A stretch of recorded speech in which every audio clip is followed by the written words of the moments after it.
राहुल एक बीमा कंपनी में काम करता था। उनकी कंपनी उनको एक जगह से दूसरी जगह ग्राहक से मिलने के लिए भेजती रहती थी, जिसके कारण वो अपना घर एक ठिकाने पर नहीं रख सकता था।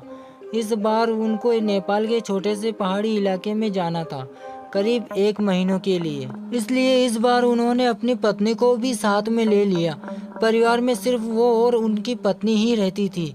राहुल और उसकी पत्नी दोनों नेपाल के लिए निकल पड़े।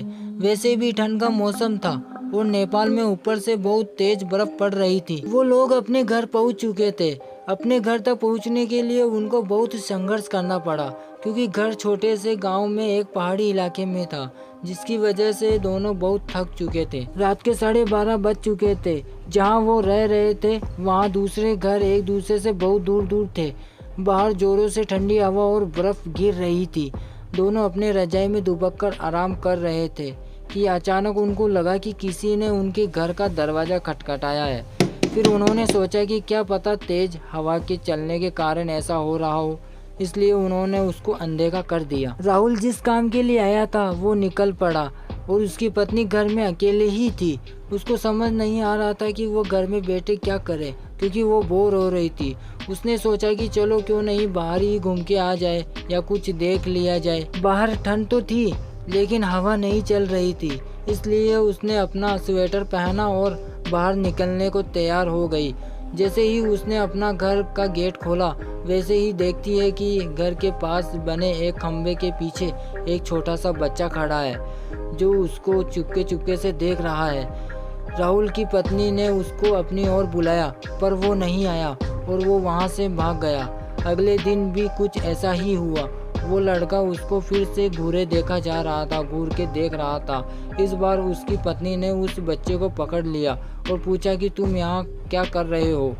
उस बच्चे ने कुछ नहीं बोला और ना ही कुछ बताया। राहुल की पत्नी ने उससे उसके घर के बारे में पूछा, तब भी वो कुछ नहीं बोल रहा था।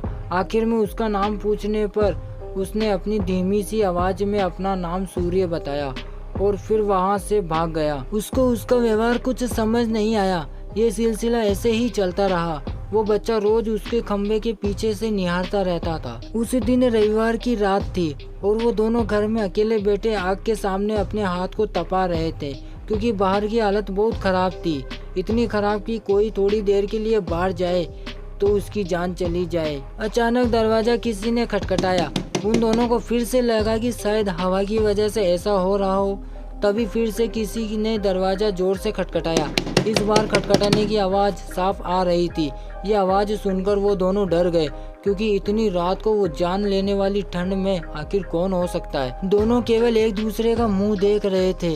अचानक दरवाजे के बाहर से धीरे धीरे रोने की आवाज़ आने लगी। तभी राहुल ने जोर से आवाज़ में बोला, कौन है बाहर? कुछ देर तक आवाज़ तो नहीं आई, पर बाद में एक धीमी सी आवाज़ आई, दरवाज़ा खोलो, कृपया करके दरवाज़ा खोलो, बहुत ठंड है। ये आवाज़ किसी छोटे से बच्चे की थी।